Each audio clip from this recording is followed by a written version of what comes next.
buenas tardes por ahí. Aquí ya en Brasil ya son las 7 de la noche, entonces por eso digo buenas noches. Entonces, muchas gracias por la posibilidad de estar con ustedes, de que juntos podamos leer la palabra, que juntos podamos caminar, que juntos podamos profundizar y que juntos crezcamos en este conocimiento de la palabra de Dios, ¿sí? Bueno, hoy entonces el tema de nuestro estudio será precisamente la experiencia de Pedro y Pablo. Y bueno, yo estuve pensando mucho por dónde comenzar, ¿sí? Por dónde comenzar este trabajo, eh, dónde nos podíamos aproximar a esta palabra de Dios a partir de la experiencia de Pedro y Pablo como apóstoles del Evangelio. Y entonces el texto que nos tenemos en el Evangelio de hoy es de Mateos 16, 13, 39. Y entonces yo estuve pensando por dónde entrar, ¿cierto? Entonces, meditar sobre la vida, misión y testimonio de Pedro y Pablo es una invitación a conocer mejor las opciones que ellos hicieron para comprender la originalidad de su ministerio. O sea, es fundamental no es repetir lo que ya muchos de ustedes saben muy bien, que Pedro y Pablo son las columnas de la iglesia, que Pedro fue el, el que recibió de Jesús aquella misión fundamental. Tú eres Pedro y sobre esta piedra edificaré mi iglesia y que Pablo es el apóstol de los gentiles, todo, no. Yo quiero entonces que abramos otras perspectivas y que nos hagamos una pregunta fundamental. ¿Por qué Pedro y Pablo son importantes para la iglesia? Quiere decir, ¿por qué Pedro y Pablo se convirtieron en modelos para nuestra iglesia? Eso es lo que yo quiero que juntos meditemos. Y yo quiero hacerlo, claro, a partir del texto de Mateos 16, 13, 19 y un texto de la primera carta a los Corintios de Pablo, primera carta a los Corintios, capítulo 2, versículos del 1 al 5, para que juntos meditemos esos dos textos. Entonces, después de la lectura del texto, yo les voy a presentar algunas anotaciones sobre los textos que ayuden a imaginar.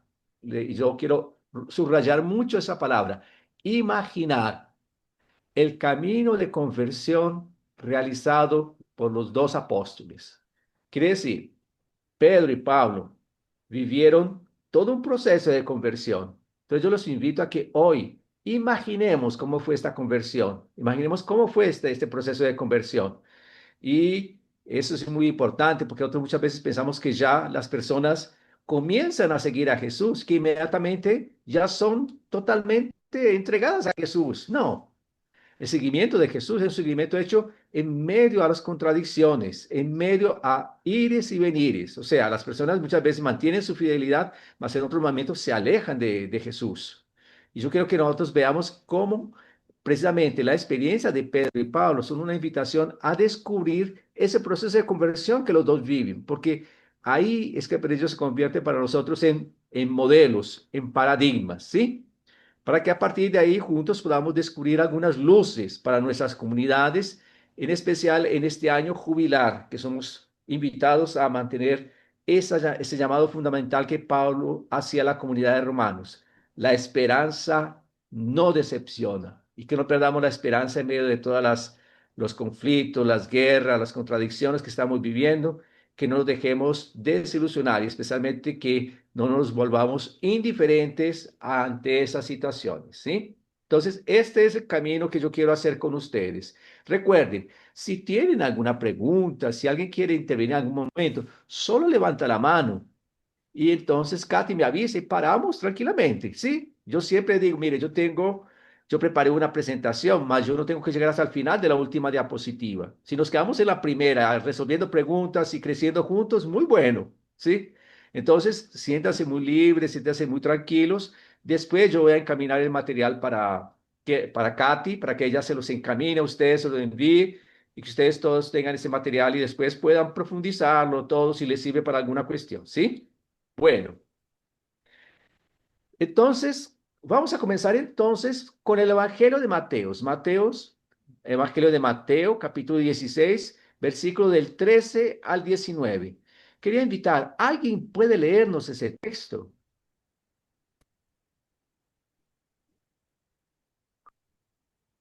¿Quién nos lee el texto? A ver, ¿quién nos hace la lectura del texto? Lorita Carreño, ahí te escuchamos. Gracias, hermana, por favor. Buenas tardes.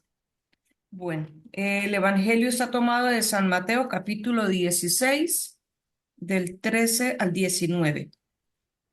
Cuando llegó Jesús a la región de Cesarea de Felipe, preguntó a los discípulos, ¿quién dice la gente que es el Hijo del Hombre?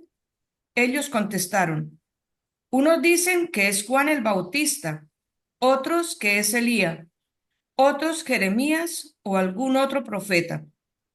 Él les dijo, ¿y ustedes quién dice que soy? Simón Pedro respondió, tú eres el Mesías, el Hijo de Dios vivo.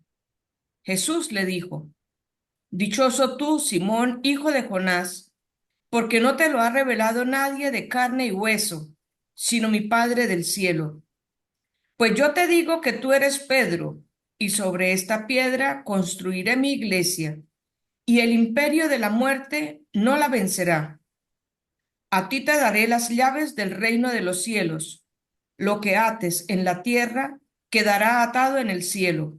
Lo que desates en la tierra quedará desatado en el cielo. Palabra de Dios.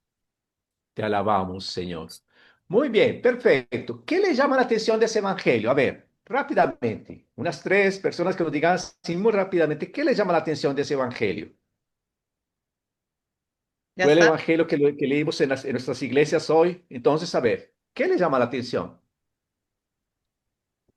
Pueden ponerlo por escrito, nuestros amigos del Facebook, ustedes también acá en comentarios o en el chat. Y los que deseen, pues ahí los escuchamos siempre levantando la manito. Así que vamos a participar. ¿Qué es lo que nos llama la atención de este evangelio?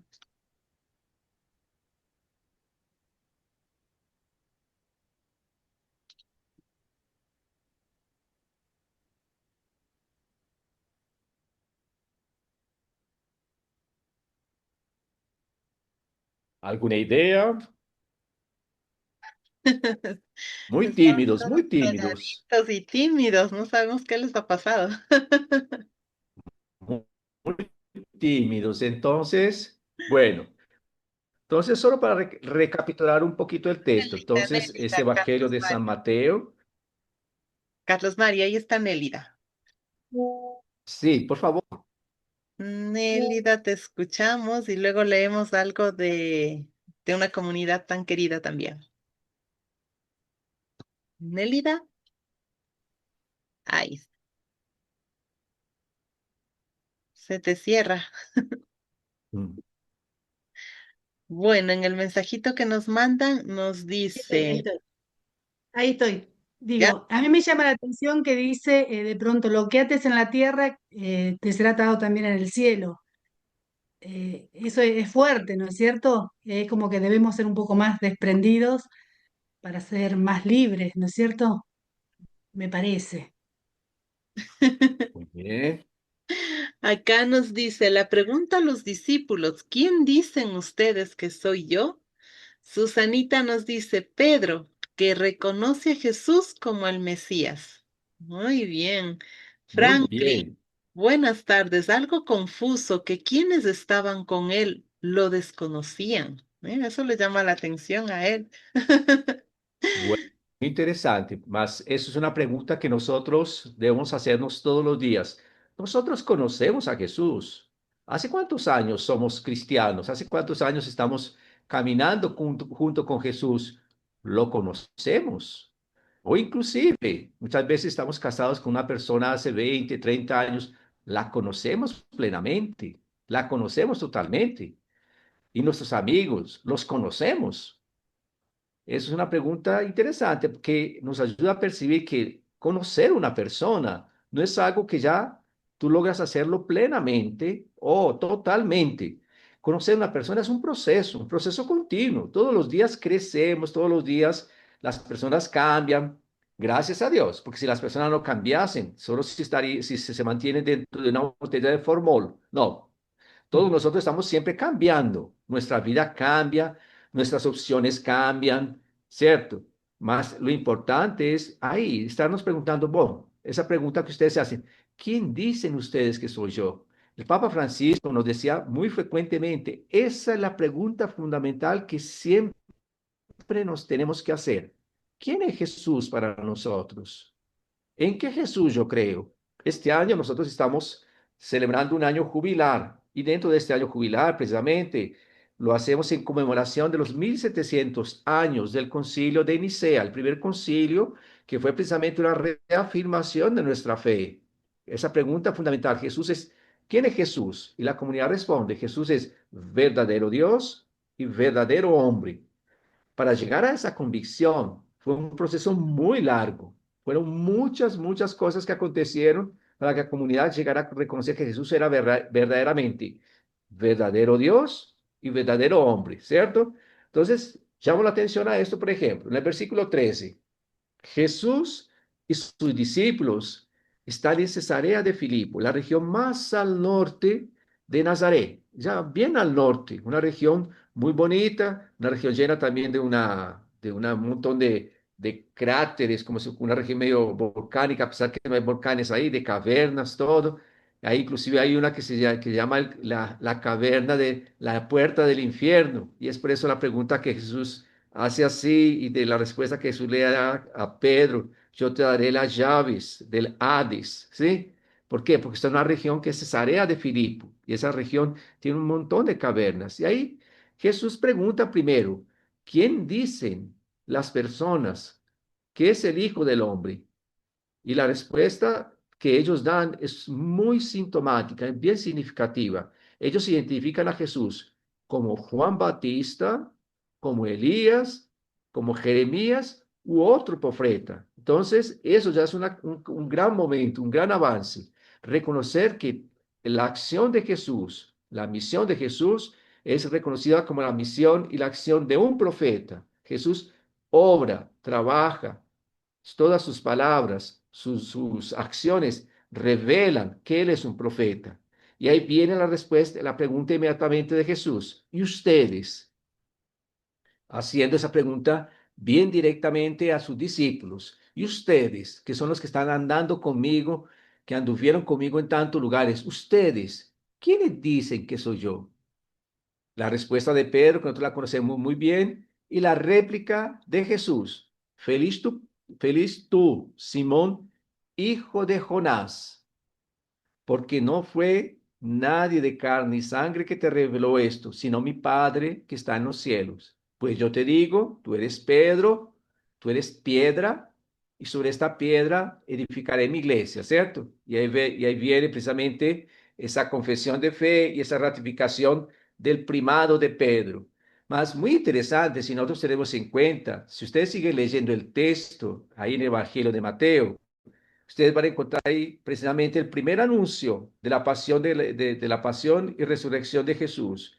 Y después de que Jesús anuncia que Él va a sufrir, que va a ser, que va a morir, todas las cosas, que va para Jerusalén, donde va a padecer por causa de los senadores, sumos sacerdotes y letrados, sufrir la muerte y al tercer día resucitar. Pedro le dice, no te acontezca esto, Señor, por el amor de Dios, Dios te libre de tal cosa. Interesante la respuesta de Jesús en el versículo 23. Retírate, Satanás. ¿Sí? Apártate de mí, Satanás. En el texto griego, el texto es muy bonito, porque el texto griego dice que Jesús le dice a Pedro, vuelve para tu lugar. O sea, vuelve para detrás de mí. El lugar del discípulo es atrás de su maestro, no enfrente del maestro. Vuelve para tu lugar. No seas piedra de tropiezo. Y ahí tenemos algo bien interesante con el propio nombre de Pedro. Nosotros siempre decimos Pedro significa Cefas, que significa piedra. Y cuando pensamos en la piedra, pensamos en la piedra precisamente como la columna, el fundamento sobre el cual construimos nuestra iglesia. Mas una piedra también nos hace tropezar. Y es lo que Jesús le está diciendo a Pedro. vuelve para tu lugar, porque tú eres piedra de tropiezo, ¿sí? Y ahí Jesús dice, quieres hacerme caer, o sea, tú quieres que yo tropiece, tú estás siendo piedra de tropiezo. Interesante cómo Jesús está revelándonos que las personas pueden ser salvación, fuerza, alicerce, sustento, columna, una piedra firme, mas también pueden ser piedra de tropiezo. Y eso es muy importante para tenerlo presente en nuestras vidas, porque nosotros podemos ser también piedra de tropiezo para muchas personas. Nosotros podemos llevar muchas personas a tropezar en el seguimiento de Jesús, ¿sí? Y es precisamente cuando nosotros nos acercamos al Evangelio de San Juan que podemos ver cómo Pedro vive un proceso de conversión. Pedro comienza, si ustedes acompañan conmigo en el Evangelio de San Juan, van allá para el comienzo del Evangelio de San Juan. Encontraron ahí, comienzo el Evangelio de San Juan, capítulo 1, versículo 38 a 41. ¿Encontraron?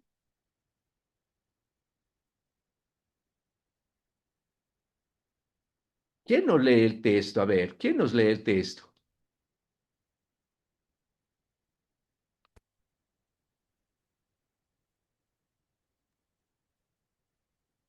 Manitos, por favor, ¿quién nos ayuda con la lectura? Y así lo vamos haciendo más animado este espacio. Están buscando la cita bíblica, Nuevo Testamento.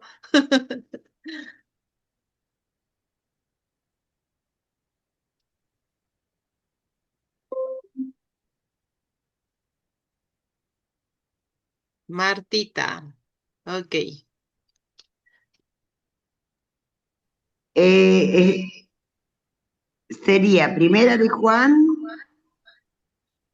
del, Evangelio de San Juan, capítulo 1, sí, versículo 37 al 41. 38 a 41, 37. disculpa. Disculpe, ¿cómo? Evangelio de San Juan, capítulo 1, 38, 41. Bien. Jesús se volvió y al ver que lo seguían le preguntó, ¿qué buscan? Le contestaron, Rabí, que significa maestro. ¿Dónde te quedas? Jesús les dijo, vengan y lo verán. Fueron, vieron donde vivía y se quedaron con él todo el día. Era como las 4 de la tarde. ¿Hasta dónde, Carlos? Hasta el 41. Andrés, el hermano de Simón Pedro, en uno de los dos que siguieron a Jesús por la palabra de Juan, encontró primero a su hermano Simón y le dijo, hemos encontrado al Mesías, que significa el Cristo. Muy bien. Miren qué interesante. En el Evangelio de San Juan, ¿quién conoce primero a Jesús? Son Andrés y otro discípulo que estaban junto a Juan Bautista. Y es Andrés quien lleva a Pedro hasta Jesús. Es Andrés quien le dice a Pedro, encontramos al Mesías. Y lo lleva, lo conduce hasta Jesús. Y Jesús cuando encuentra a Pedro le dice, tú eres Simón, hijo de Juan. Tú te llamarás Cefas, que significa piedra. Oye, qué interesante ese texto, porque nos muestra en el Evangelio de San Juan que Pedro comienza el seguimiento de Jesús, que él no es el primero, que hubo otros que llegaron primero, que conocieron a Jesús primero. Y fue por esos otros, en este caso por medio de Andrés, que llega hasta Jesús. Después en el Evangelio de Juan, voy a seguir solo en el Evangelio de San Juan, nosotros tenemos a Pedro frecuentemente junto con Jesús y con los otros discípulos, mas no nos describe nada más. Por ejemplo, en el capítulo 2 nos dice que están Jesús y sus discípulos fueron a una ciudad llamada Canaán, a una boda, ¿cierto? En el capítulo 4 que es el famoso texto de Jesús y el encuentro con la samaritana. En el versículo 27 nos dice que los discípulos volvieron y encontraron a Jesús al lado del pozo y empezaron a hablar con Jesús. Entonces, mire qué interesante, los discípulos están ahí, pero también mantienen un liderazgo muy anónimo, muy opaco.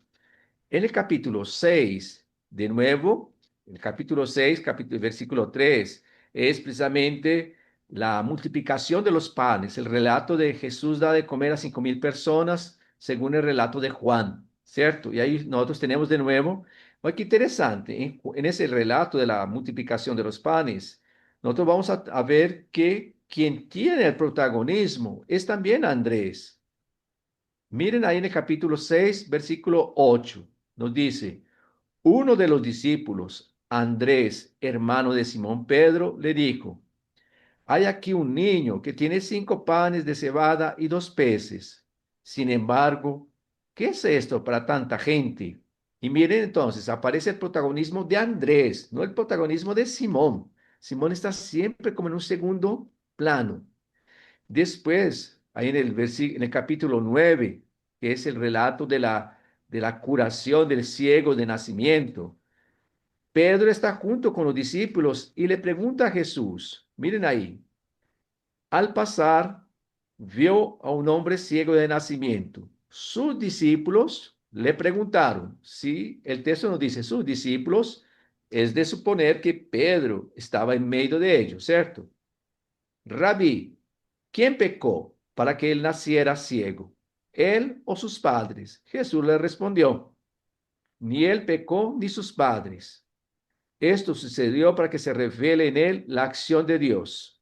Entonces, suponemos que también los discípulos estaban ahí. ¿Cómo suponemos que estaban también en el capítulo 11, cuando nos habla de la resurrección de Lázaro? Nos dice que Jesús va con sus discípulos, va andando con sus discípulos y decide volver junto con ellos para Betania.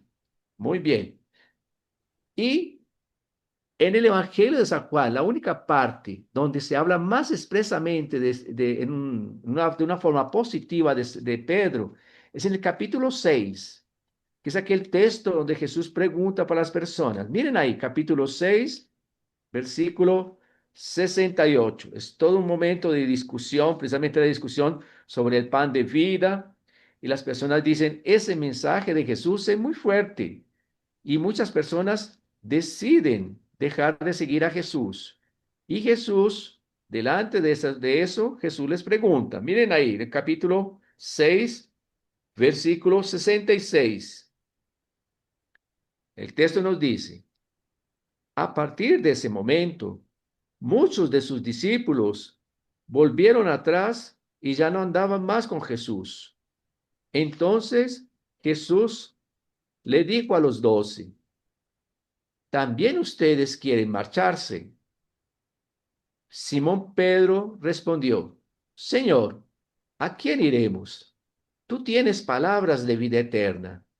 Este es un texto en el Evangelio de San Juan que que Simón Pedro tiene un protagonismo mucho más evidente. Tú tienes palabras de vida eterna. Reconoce que Jesús, tú eres Kyrios, Señor. Tú tienes palabras de vida eterna, ¿está? Donde aparece mucho San Pedro en el Evangelio de San Juan, especialmente en los relatos de la última cena. Si ustedes recuerdan, en el capítulo 13, que es el momento que Jesús lava los pies de sus discípulos, tenemos una participación de Pedro, más una participación bastante ambigua. Si ustedes recuerdan esos textos, ¿cierto?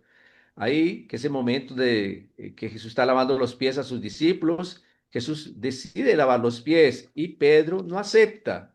Pedro dice, tú no me vas a lavar. Llegando hasta Simón Pedro, este le dijo, Señor, ¿tú me lavas los pies? Jesús le respondió, lo que hago ahora tú no lo entiendes, lo entenderás más adelante. Pedro replicó, jamás me lavarás los pies. Jesús le respondió, si no te lavo los pies, no tendrás parte conmigo. Entonces Pedro dijo, Señor, entonces no me laves solo los pies, mas las manos y la cabeza. Bueno, esto usted lo conoce muy bien. Y de interesante, un poco después de ese texto donde Pedro aparece tan firme en sus convicciones, más adelante ahí, en el propio capítulo 13, nosotros tenemos en el versículo 24, precisamente el momento que Jesús dice que alguien lo va a negar y Pedro le dice a Juan que se acerque y le pregunte, ¿quién será? Que es el versículo 24. Y después el versículo 38, 36, 38, es cuando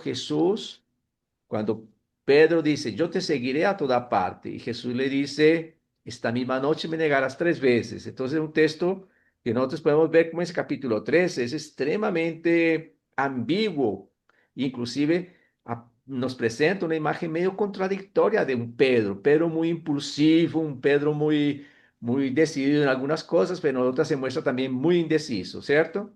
Y ya en el capítulo 18, que es el relato de la pasión, tenemos precisamente las negaciones de Pedro, ¿sí?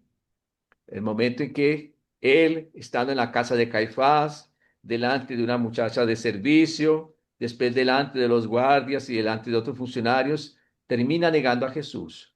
Entonces miren cómo Juan nos presenta una imagen de Pedro bastante ambigua, bastante, digamos, hasta confusa. Uno dice, bueno, más, al final de cuentas, ¿quién es Pedro?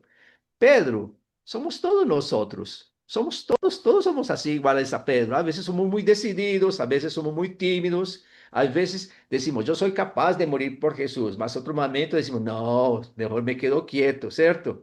Entonces, Pedro soy yo, Pedro eres tú, Pedro somos todos nosotros. Pedro nos representa a todos nosotros. Él es un paradigma, digámoslo así, es un modelo que nos ayuda a comprender cómo nosotros como cristianos asumimos las mismas actitudes de Pedro. Y tenemos ese texto maravilloso que yo quería pedirle a alguien que lo leyera, que es precisamente el capítulo 21 del Evangelio de San Pedro, ¿sí? Del Evangelio de Juan, que después de la resurrección de Jesús, tenemos el relato de la aparición de Jesús en el lago. Y tenemos un diálogo de Jesús con Pedro, muy interesante. Entonces, es precisamente, ustedes pueden ver ahí en el capítulo 21, en el versículo 2, ya nos hace referencia a Pedro. Dice, después apareció nuevamente a los discípulos junto al lago de Tiberíades. Apareció de esta manera. Estaban juntos Simón Pedro, Tomás, Natanael, los dos hijos de Zebedeo y otros dos discípulos. Y Pedro dijo, voy a pescar. ¿Sí?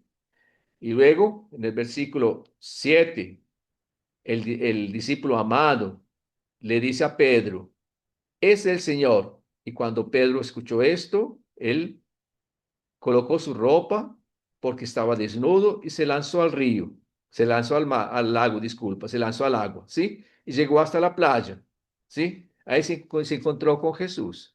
Y luego tenemos este texto, ahí entonces en el versículo 11 dice que Pedro subió arrastrando para la tierra toda la red repleta de pescados grandes. Muy bien.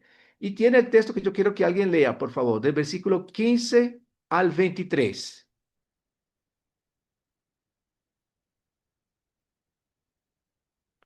¿Quién puede leer, por favor?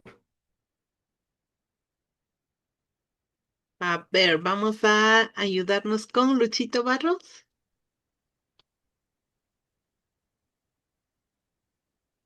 Ok.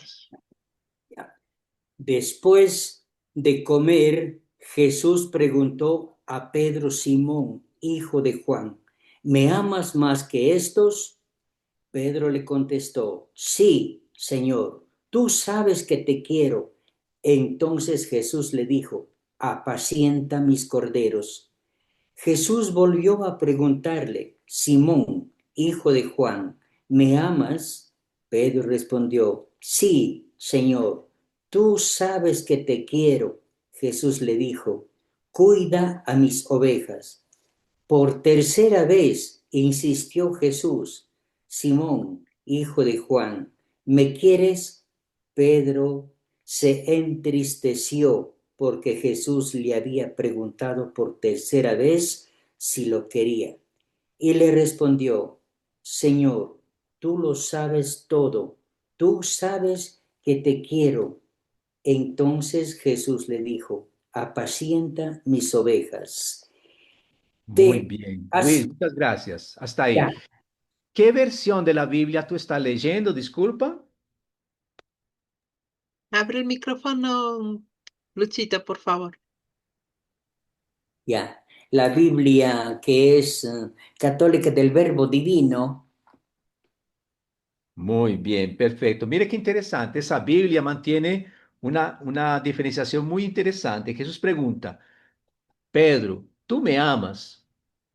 Y Pedro responde, te quiero. Pedro, ¿tú me amas? Te quiero. La tercera vez Jesús le dice, Pedro, ¿tú me quieres? Y él responde, te amo. ¿Sí? Esa variación en el español muchas veces pasa muy desapercibida, ni nos damos cuenta de ella. En el griego fabuloso, es fabulosa esa diferenciación, porque el primer verbo que Jesús está utilizando cuando habla con, con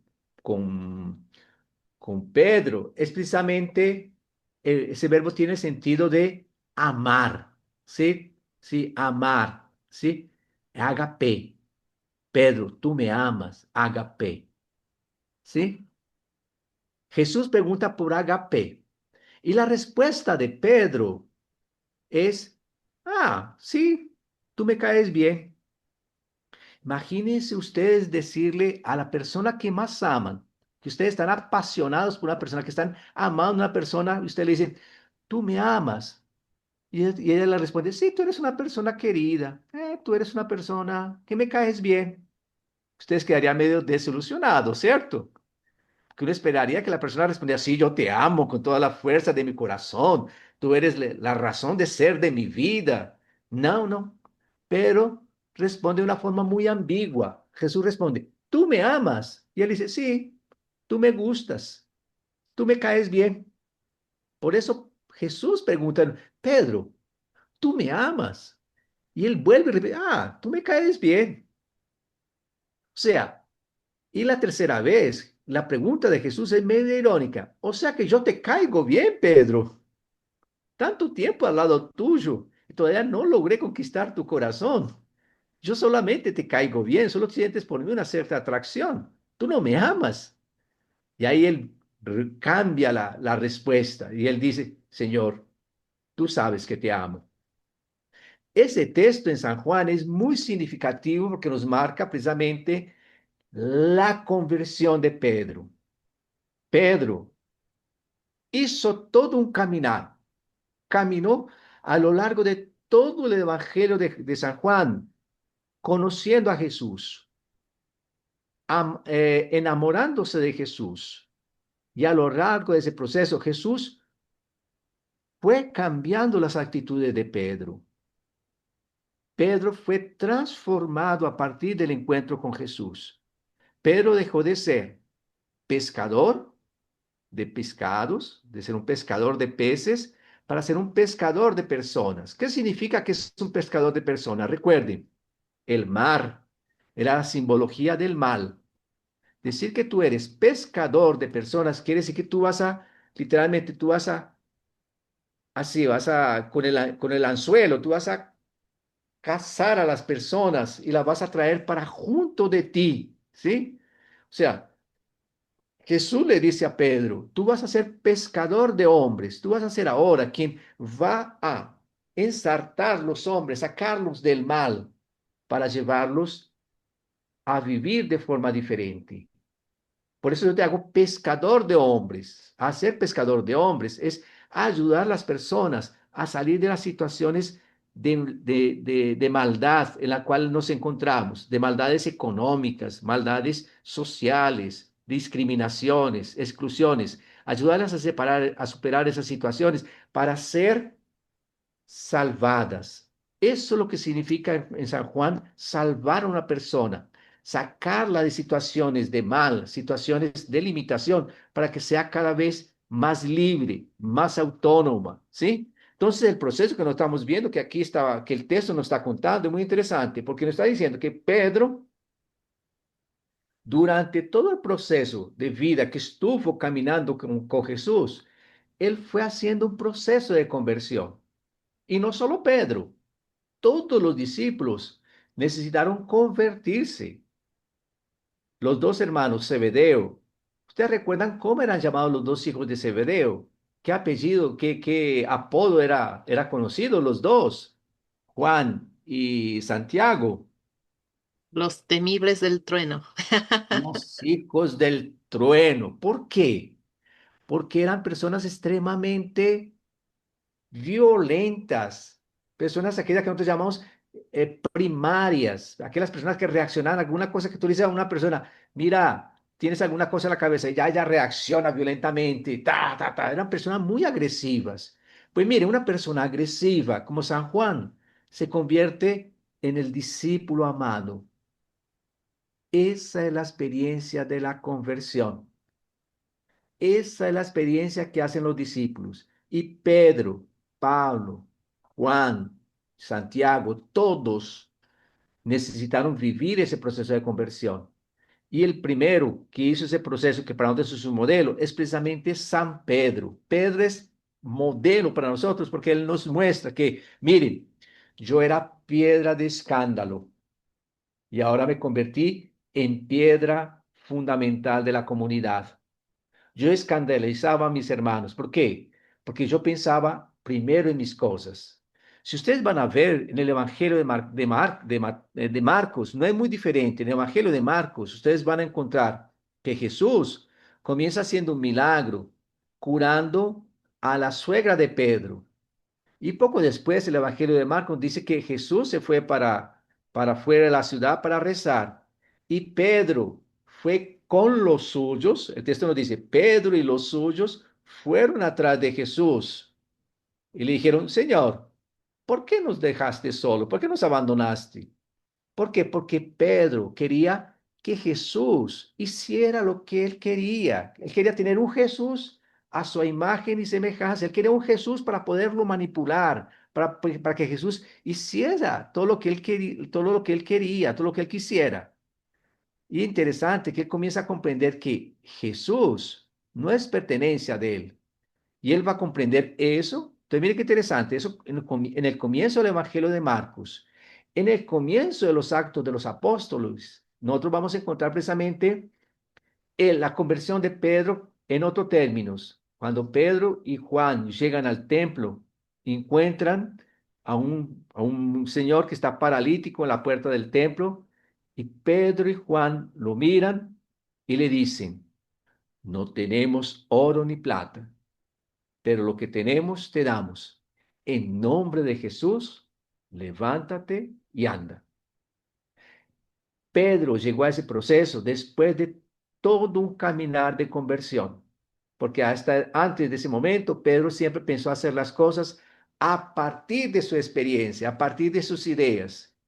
Y para ser seguidor de Jesús tenemos que dejar de lado nuestras ideas, nuestras convicciones y dejar que Él nos transforme plenamente, ¿sí? Muy bien.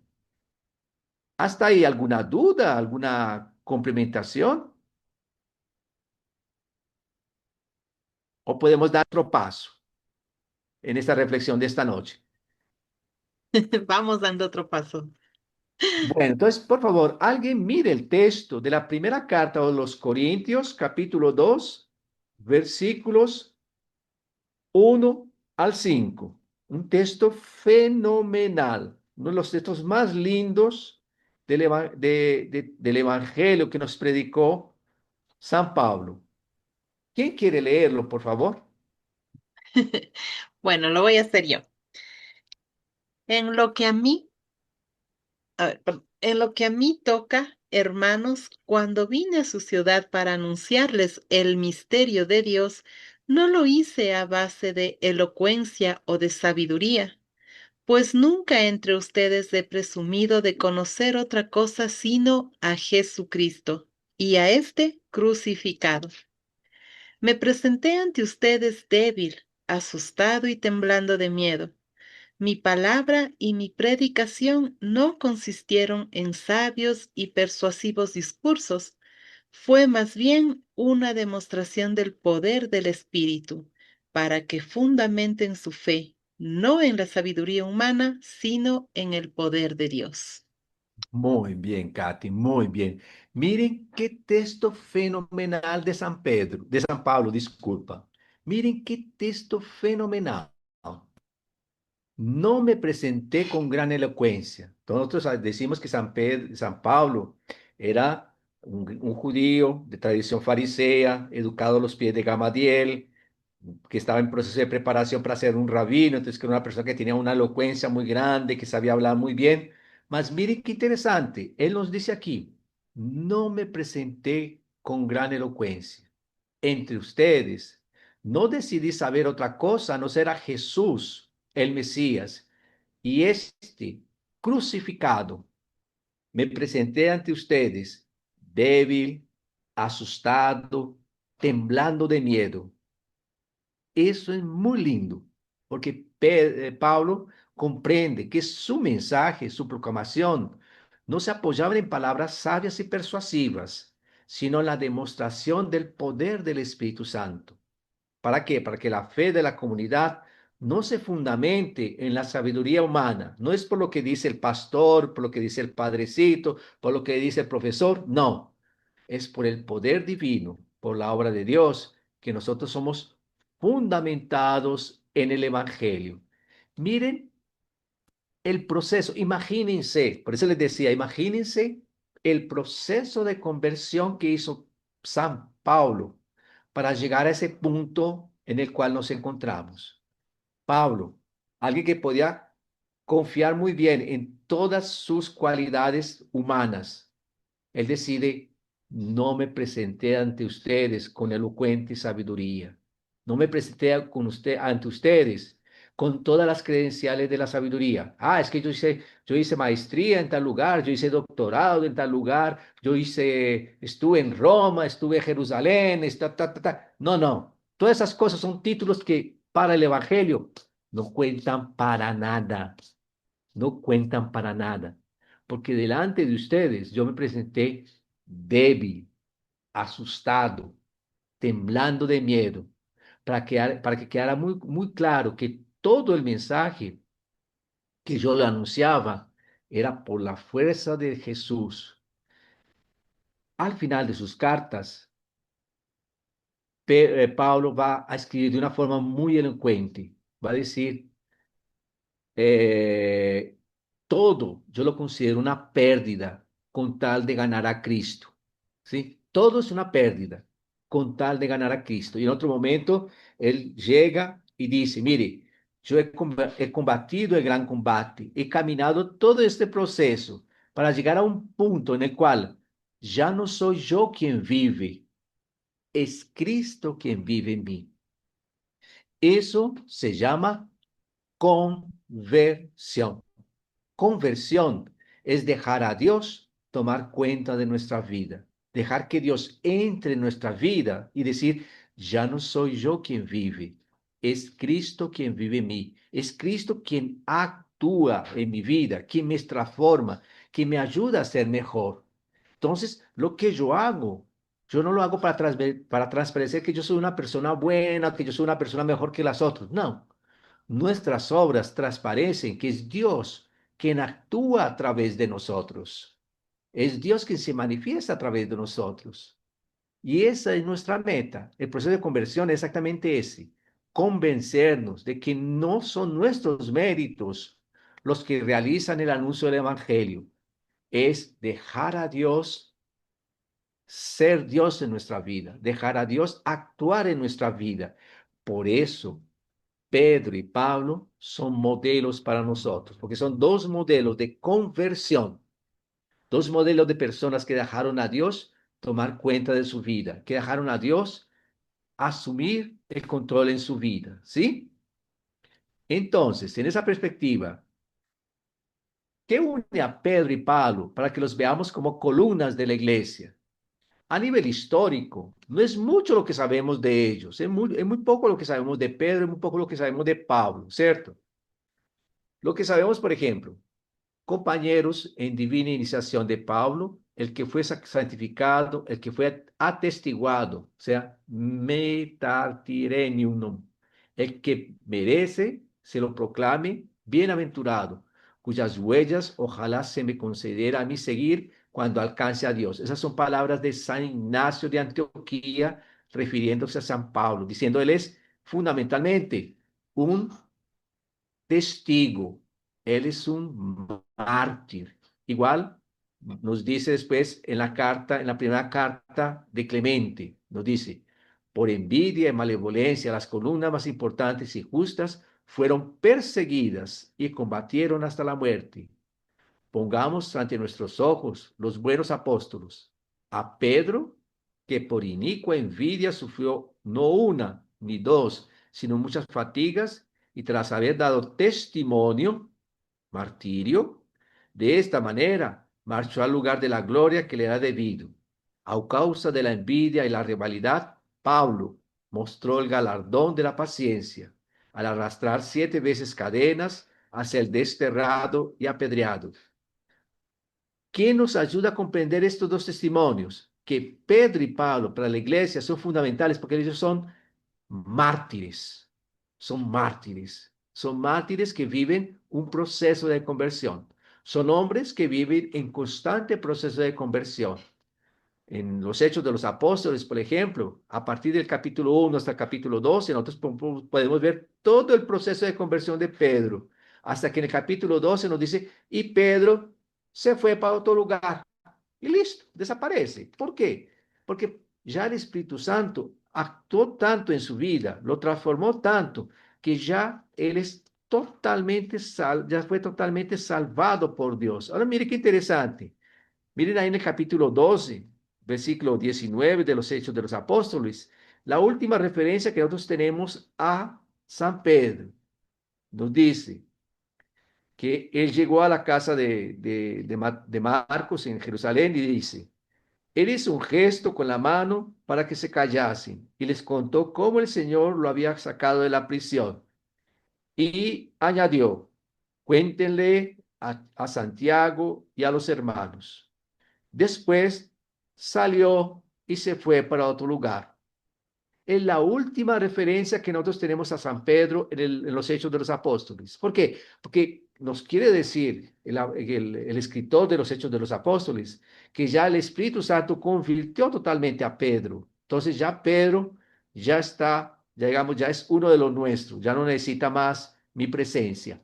Ahora comienza todo un proceso de conversión de Pablo y un proceso de conversión que va a ir ahí del capítulo 13 hasta el capítulo 28, donde termina diciéndonos que Pedro estuvo 2 años enteros viviendo por cuenta propia en una casa en Roma. Recibía a todos los que iban hasta él y proclamaba el reino de Dios y enseñaba todo lo que dice respecto al Señor Jesucristo, con toda libertad y sin ningún impedimento. Entonces, eso es interesante percibir. Primero, que conversión significa cambiar de dirección y en griego significa un cambio de mentalidad. Pedro y Pablo viven grandes transformaciones en sus vidas a partir del encuentro de Jesús. Pedro comienza a ser un pescador de personas, a liberar personas de la situación del mal. Pedro, entre comillas, se cae del caballo y experimenta un cambio radical de vida que lo lleva a un cambio de lugar social, pues comienza a ver la vida a partir de los de abajo. Quiere decir, me presenté ante ustedes débil, asustado, temblando de miedo, y solo les anuncié una cosa, Jesús y un Jesús resucitado. En otras palabras, Pedro y Pablo se convierten en hombres nuevos. Ahora son personas radicalmente transformadas por la presencia de Jesús en sus vidas. Esa es la idea fundamental de esta fiesta de San Pedro, de San Pedro y San Pablo hoy.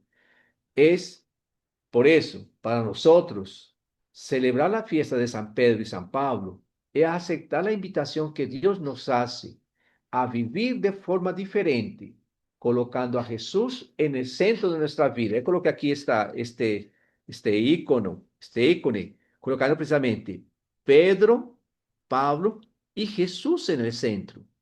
Él es el centro, nosotros no somos el centro. Y celebrar la fiesta de San Pedro y de San Pablo es reconocer que Jesús es el centro de nuestra vida, que nosotros somos discípulos, apóstoles al servicio de Jesús. Este es el llamado que el Papa Francisco nos hizo al convocar un año santo jubilar para celebrar la memoria del Concilio de Nicea, un evento eclesial que nos recuerda que Jesús es el centro, la razón de ser de la iglesia, ¿sí? Y ahí entonces precisamente yo quería recordarles esa bula que el Papa publicó, la esperanza no engaña, precisamente como esa palabra de esperanza que el Papa nos deja para que juntos vivamos ese proceso radical de conversión. La esperanza no nos confunde y todos nosotros somos llamados a ser precisamente signos de esperanza, porque estamos anclados en la esperanza, ¿tá? Y recordando entonces que este año jubilar fue convocado por el Papa Francisco para celebrar los 1700 años del Concilio de Nicea. Y Nicea, como ya les decía, tuvo una misión fundamental, preservar la unidad, seriamente amenazada por la negación de la plena divinidad de Jesucristo y de su igualdad con el Padre. Y hoy el Papa, precisamente en su homilía, nos decía que Pedro y Pablo son mártires, que son signos de unidad y de conversión. ¿Tá? Él está retomando precisamente esa idea fundamental. Pedro y Pablo son signos de unidad, comunión, y por eso son mártires al servicio de la iglesia, ¿tá? Y entonces, solo para concluir un poquito algunas sugerencias para vivir este año jubilar, rescatando que uno de los símbolos más importantes del año jubilar es la puerta santa. Y nosotros no podemos olvidar que Jesús es la puerta santa. Jesús es la puerta. Es el único acceso que tenemos al Padre. Por eso San Pablo, ahora en el texto que nosotros leímos en la primera Corintios, nos deja muy claro. Yo no me presenté ante ustedes con sabiduría ni elocuencia, pues entre ustedes decidí saber otra cosa, no saber otra cosa a no ser a Jesús, el Mesías, y un Mesías crucificado. Ahí entonces, cuando nosotros nos preguntemos, cuando nos preguntábamos, como Jesús le preguntaba hoy a Pedro y a los discípulos, ¿quién dice que soy yo? Esa pregunta para nosotros es muy válida hoy. Para ustedes, ¿quién es Jesús? ¿En qué Jesús nosotros creemos? ¿En un Jesús crucificado o en el Jesús resucitado? ¿Qué Jesús anunciamos?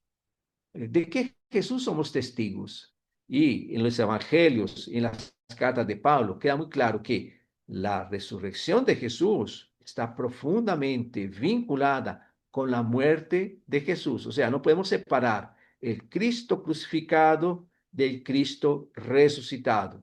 No podemos ser una iglesia de oba, oba, aleluya, alabado sea Dios y estas cosas, perdiendo la referencia al día a día de nuestras vidas, o sea, a la vida y al dolor que sufren muchas personas, ¿sí? Esto nos exige pensar juntos nuestros caminos para definir un nuevo contrato social, pensar juntos que lleva a crear condiciones constantes dentro de la sociedad para una acción permanente de transformación. La invitación, finalmente, es para priorizar las acciones diarias destacadas por el Papa Francisco como propuesta de santidad. Aprovecho las ocasiones que van surgiendo a cada día para realizar acciones ordinarias de manera extraordinaria. Muy bien. Entonces yo quería fundamentalmente dejarle muy claro esa idea hoy. Pedro y Pablo son modelos para nosotros. San Pedro y San Pablo son modelos de conversión. Son dos personas que nos ayudan a comprender que para seguir a Jesús tenemos que convertirnos. Y conversión significa dar lugar a Dios en nuestras vidas, que Jesús sea realmente el centro de nuestras vidas. Si Él no es el centro de nuestras vidas, nosotros muy fácilmente nos podemos desorientar y muy fácilmente podemos hacer muchas cosas, mas perder ese punto de referencia. Y el Papa Francisco, durante sus 13 años de magisterio, él trató siempre de dejarnos muy claro eso. Fundamental es el seguimiento de Jesús. Seguimos a una persona llamada Jesús de Nazaret y el seguimiento de Jesús transforma nuestras vidas y nos hace cada vez mejores seres humanos. En Pablo y en Pedro, la conversión significó comenzar a reconocer a Dios presente en las otras personas, especialmente en las personas más necesitadas. Por eso yo le citaba aquel texto de los Hechos de los Apóstoles. No tengo oro ni plata, pero lo que tengo te doy. En nombre de Jesús, levántate. Pedro llega a esa convicción. A Jesús llegamos a través de los pobres. Pablo llega a esa convicción. Para conocer a Jesús hay que ser plenamente personas disponibles al reino de Dios. Muchas veces, solo para concluir, nosotros pensamos que la conversión consiste en rezar mucho, en andar con una camándula en la mano, andar rezando a toda hora. No. Conversión significa ver la vida a partir de Dios. En todo momento estarnos preguntando, delante de toda situación, preguntarnos, ¿qué haría Jesús en mi lugar? Eso es conversión. Que Jesús sea el centro de nuestra vida, que Jesús sea el criterio para tomar decisiones, que Jesús sea la clave para discernir las decisiones que tenemos que tomar. Y esas decisiones siempre nos llevan a ser cada vez más solidarios y solidarias con las personas más necesitadas. Por eso, los santos que viven procesos de conversión, los viven siempre acercándose a las personas más necesitadas, a las personas más pobres. Porque es imposible seguir a Jesús, seguir a Dios, sin seguir el Evangelio de Dios, sin acercarnos a los pobres. Es una cuestión que es fundamental también en los Evangelios. Pablo comienza a caminar, se cae, entre comillas, se cae del caballo y reconoce a Jesús crucificado, aquel que tú persigues, y al que tú persigues, lo persigues en las personas. Hoy nosotros somos llamados a reconocer a Jesús en las personas crucificadas de nuestras comunidades, las personas más necesitadas, las personas más pobres, las personas que muchas veces son más excluidas por sus opciones religiosas, por sus opciones políticas, por sus opciones afectivas, todo. Esas personas ocupan el lugar fundamental en nuestro proceso de conversión. La conversión entonces nos lleva a descubrir que Dios está presente en todas las personas que están a nuestro lado. Por eso Pedro termina su testimonio en la carta, en los Hechos de los Apóstoles, diciendo, ahora comprendí que Dios no hace ninguna diferenciación de personas. Dios no excluye a nadie, como decía el Papa Francisco, a nadie. Dios nos incluye a todos, a todos, a todos. No sé, alguna duda, comentarios. Vamos a hablar un poquito, vamos a conversar un poquito de los textos, a ver ustedes qué piensan al respecto.